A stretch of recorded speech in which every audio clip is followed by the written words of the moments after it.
TV La Capitale, la chaîne des régions.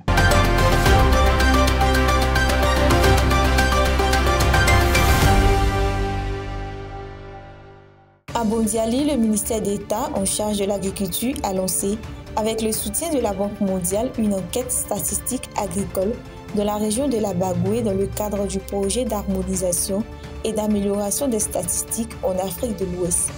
L'annonce a été faite à Bondiali lors d'une campagne de sensibilisation présidée par le préfet Soumaoro Soualiou.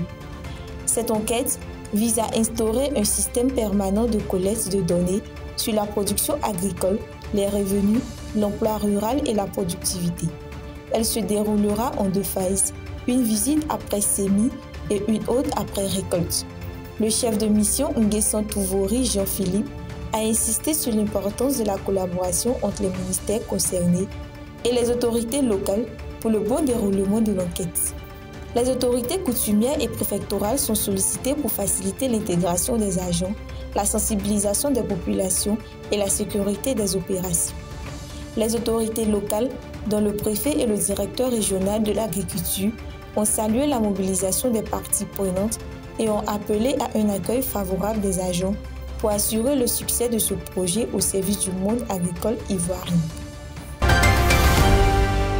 À Dabou, le jeudi 24 juillet 2025, des agents des forces de défense et de sécurité des 3 départements de la région des Grands Ponts ont participé à une formation sur la lutte contre la peste porcine africaine.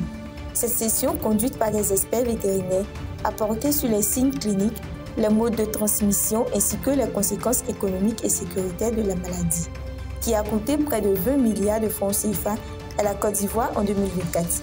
Le colonel Marley Arnaud a rappelé l'importance du rôle des forces dans le contrôle des déplacements, des cargaisons animales et la sécurisation des zones infectées. Dr Ouattara Doueri Thierry a salué cette initiative essentielle pour la détection précoce, le contrôle et l'éradication de la maladie à moyen terme. À Tébissou, lors de la 2e édition des prix départementaux d'excellence du secteur éducatif, les éducateurs des lycées et collèges ont exprimé leur frustration face à l'oubli de leur profession dans la distinction. Bien que la cérémonie ait récompensé élèves, enseignants et établissements, les personnels d'encadrement essentiels à la discipline et au bon fonctionnement des établissements ont demandé une reconnaissance équivalente. Kofi Jonville et Oura Amani Christine ont plaidé pour que les éducateurs publics ou privés soient intégrés aux futures éditions, soulignant l'importance de leurs multiples responsabilités. Ils appellent à une valorisation plus inclusive de tous les acteurs du système éducatif.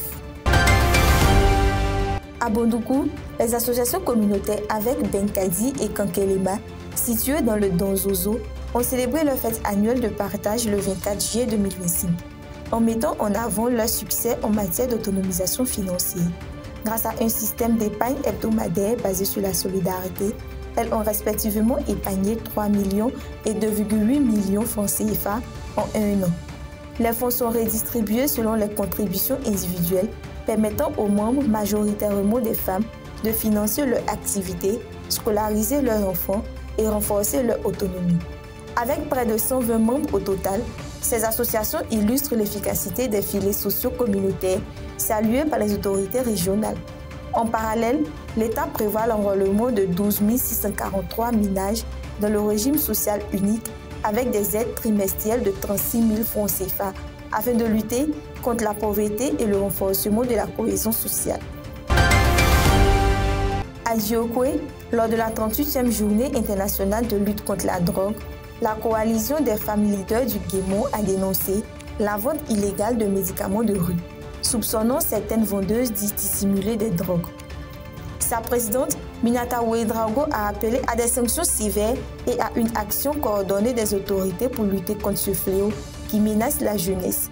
Elle a aussi exhorté la population à acheter les médicaments via les circuits officiels et à signaler les activités suspectes.